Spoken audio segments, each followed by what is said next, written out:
Bonsoir à tous. À la une de l'essentiel week-end, la crise qui se poursuit au sein des Républicains en France.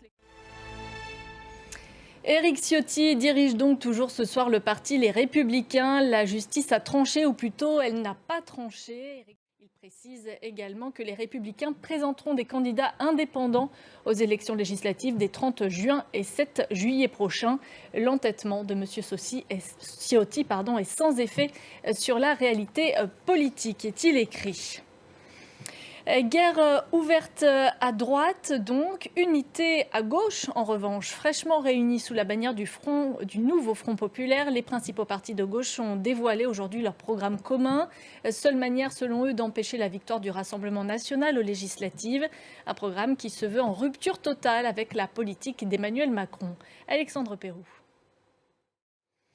En Afrique du Sud, Cyril Ramaphosa vient d'être reconduit pour un deuxième mandat à la présidence d'Afrique du Sud.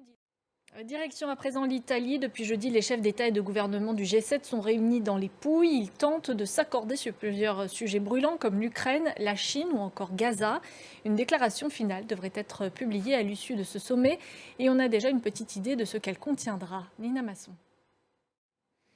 La guerre en Ukraine et le dirigeant russe Vladimir Poutine qui a posé ce samedi ses conditions pour un cessez-le-feu. Il réclame que Kiev renonce à rejoindre l'OTAN et se retire des régions de Donetsk, Louhansk, Kherson et Zaporijia.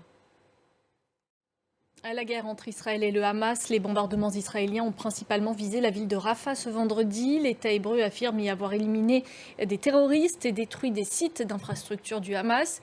Il y a également eu des frappes dans le centre et le nord du territoire qui ont fait de nouvelles victimes. Khalid. Un mot de sport à présent et ce début réussi en Allemagne pour la Nationalmannschaft. C'est la fin de ce journal. Merci à vous de l'avoir suivi. L'information continue sur France 24.